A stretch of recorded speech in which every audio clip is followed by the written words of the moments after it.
Hello नमस्कार, कशा आहात तुम्ही सगळे and welcome back to our channel. तर आज आपण बनवणार आहोत South Indian special dal vada. तर त्यासाठी सगळ्यात पहिले मी 1 वाटी चण्याची डाळ घेतली आहे, मग 1 वाटी तूर डाळ घेतली आहे, मग 1 वाटी मसूरची डाळ घेतली आहे, मग 1 वाटी मूग डाळ घेतली आहे नॉर्मल वाली, आणि मग 1 वाटी हिरवी मूग डाळ घेतली आहे। सगळ्यांना आपल्याला भिजत ठेवायचं आहे। ओव्हरनाईट आपल्याला भिजत ठेवायच्यात आपल्या सगळ्या डाळी, नाहीतर तुम्ही 4 तास पण भिजत टाकू शकतात। असं काही जास्त फरक नाही पडत, फक्त जास्त ब्लेंड व्हायला जास्त टाइम नाही लागत आपण ओव्हरनाईट ठेवलं तर। या सगळ्या डाळी धुवून त्याला भिजत ठेवल्या, मग दुसऱ्या दिवशी बघा आपल्या सगळ्या डाळी एकदम नीट फुगल्या आहेत आणि भिजल्या पण आहेत। तर चला आता याला मिक्सरला वाटून घेऊ।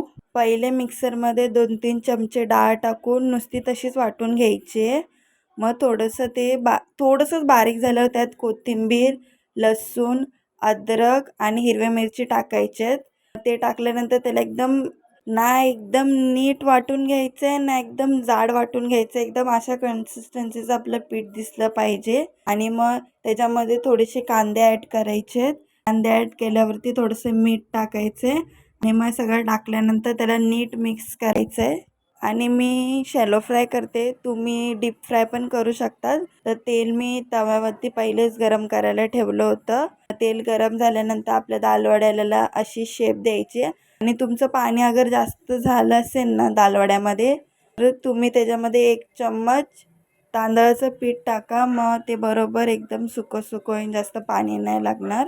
मग सगळ्या दालवड्यांना शेप देऊन त्याला शॅलो फ्राय होऊन ठेवायचे। मग एक बाजू एकदम गोल्डन ब्राऊन झाल्यानंतर पलटी करायचे, आणि इथं ना तुम्ही पहिले 5 मिनटं फास्ट गॅसवरती, मग 5 मिनटं स्लो गॅसवरती ठेवा। आपले दालवडे एकदम कुरकुरीत होतील। ते बाहेरून थोडेसेच कुरकुरीत असतात आणि आतमधून पूर्ण सॉफ्ट असतात, मग ते चांगलं नाही लागत खायला। तर आता दोन्ही साईडून नीट तळून झाल्यावर बघा किती मस्त कलर आला आपल्या वड्यांना। तर आता गॅस विझवून त्याला काढून घेणार आहोत आपण।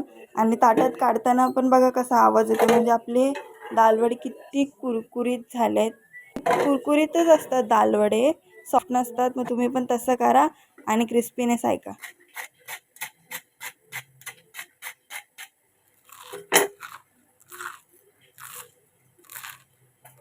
आतमधून बघा कसे होते। ही रेसिपी तुम्हाला कशी वाटली नक्की कमेंटमध्ये सांगा। व्हिडिओ असेल तर लाईक, शेअर, कॉमेंट आणि सबस्क्राईब करा माझ्या चॅनलला। Okay bye.